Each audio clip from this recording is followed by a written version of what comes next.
Okay, so today I'm looking at the Zoom G5N and how to install your own patches, like this one. So let's dig into it.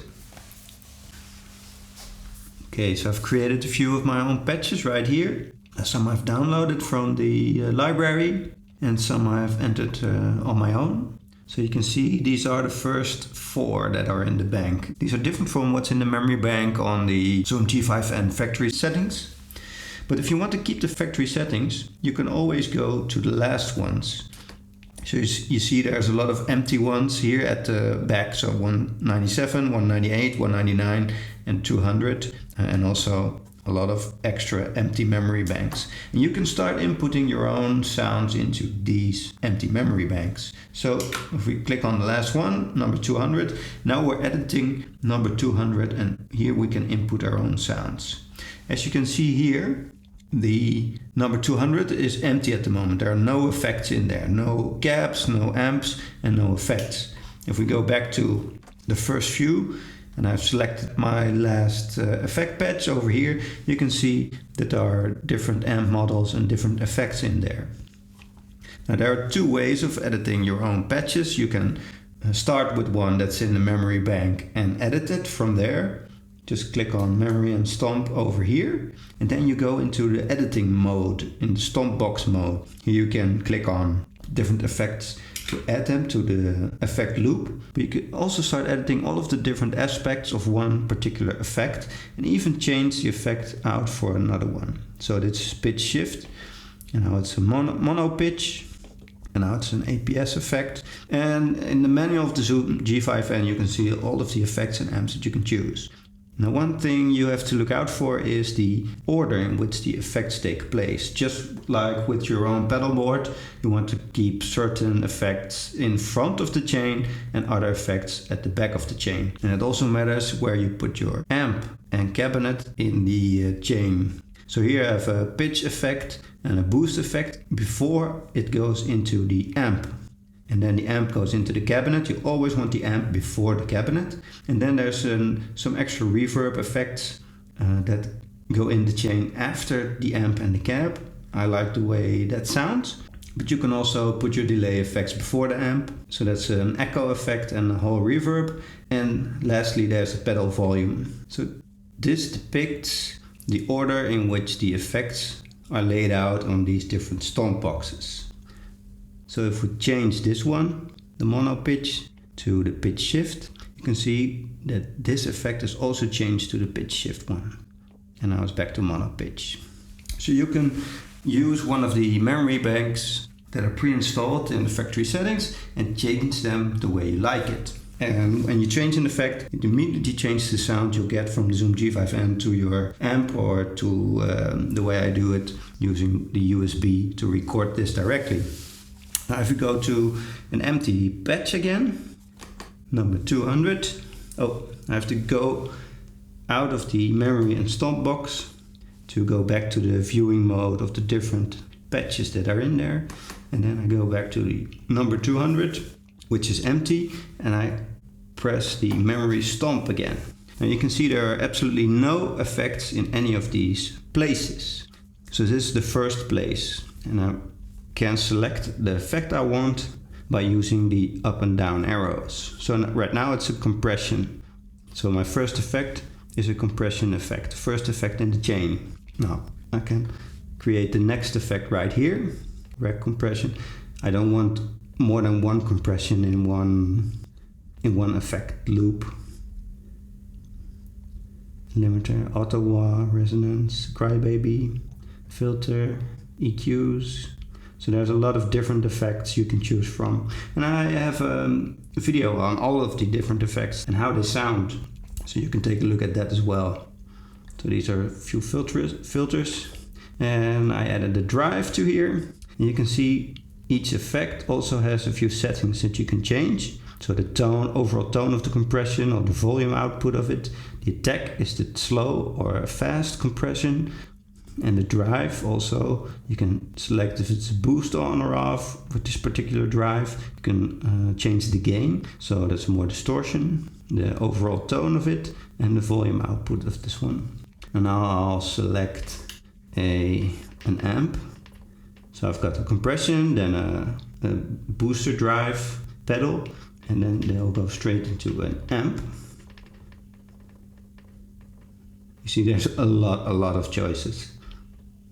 So the Mesa Boogie amp, and you can see what type of effect you've chosen here in the brackets. So you can easily see that this abbreviation, this MS450, is in fact an amp. This is a drive pedal, this is a dynamics pedal, a compression. Now after the amp, actually this amp is drains a little bit more power from the overall effects chain, so it takes up 2 spaces. That's why this one is now added to the chain as well. So I can't change this. If I select this amp, then this will also be filled. So it leaves me one less option to fill the complete effects chain. There are some amps that are only 1 space, I think. The Fender Twin Reverb is also 2 spaces. So that's one to watch out for. In the beginning I was wondering, hey, why can't I change this to another effect that I want? And that's because it takes up more memory, so it takes up 2 spaces. But if you want another space, you can go scroll, and then you go to the next space after the Fender Twin Reverb. So we have a few more spaces that we can fill up. So after the amp, I want a cabinet. These are all the amps. Here are the cabs. So I've chosen a cab, and this is a particular handy setting, the mic on or off, that simulates if you put a mic in front of the amp or not. So what this is used for is if you use a direct recording like I do right now with the USB output, then you want to make sure that you select mic on. So that's a simulated mic in front of a cab, which is on right now. And that's useful for a more natural sound on direct recordings or direct playing through your computer and your headphones. Now if I'm playing through my little amp that I have with the instrument cable to my little tube Vox, then I want to make sure that I select mic off. So now it doesn't simulate the mic in front of a cab, but it just outputs the regular sound to my amp. So that's a setting to look out for. And also other settings on the cab as well, high, low.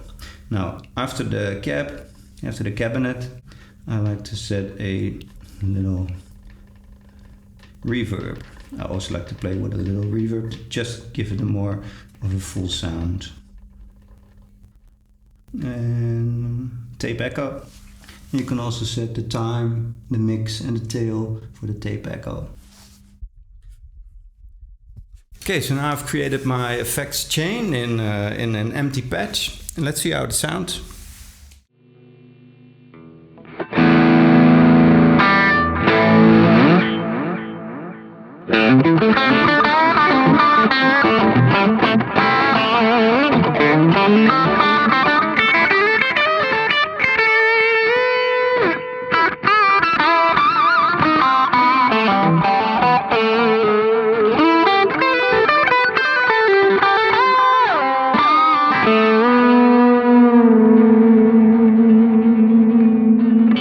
Sounds pretty good. So that's how you manually set a new patch in your Zoom G5N. Now you can also edit your patches in the Zoom GuitarLab, so I'm going to walk you through that. The first tab is the Effects tab. You can see all the different effects that you can choose from and also how much power they consume. So the gray compression takes up 20%, while the normal compression only takes up 6% power. You sometimes run into the problem that you make an effects loop that's just too large for the Zoom to handle. But the real magic happens here in the patch section. You can see all the patches that I showed you before. So the one we went into was this one. And we can change the name from here and a little description so you can remember what it's for. And you can also go into the editor right over here. And here you can see even the last patch we did. It's still called empty, so now I can give it a name like Comp Twin, my compressed Fender Twin Reverb. And even add in a little comment. Compressed Fender Twin Reverb. So now that's in there. So I've got a name and a little description so I can recognize it easily. So that's our last patch, number 200. And you can see the effects that we put in there. Now here you can easily change them. Change the order of them to try out different settings, like put in the tape echo in front of the amp. And you can also add different effects from here. So you can go into this one and I can select from one of these categories. So it's much easier to change up your settings right from within the GuitarLab. It's a little less clicking because you saw how much amps and effects we had to go through to reach the reverb section, for example. So now we can add a little plate reverb over there. You can see it instantly populates over here. And you can also add all of these settings from within the GuitarLab. So turning that on or off, a little more or less of the mix, the decay, the phase. So you can see we're already at 90% with all of these effects. So we can't add that much more. We can try to add the compression that we saw earlier, the gray comp. Yeah, and then we get a warning that we're over the limit because we'll be at 110%. So we have to remove this one. Delete.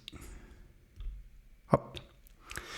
Okay, so now we have our new effects chain. And if we look at our Zoom G5N right now, we can see that the name has changed and also that our effects have changed as well. So it is instant. Okay, so this is how you create a patch in the Zoom G5N. Thanks so much for watching, and also check out my video on all of the different effects and how they sound.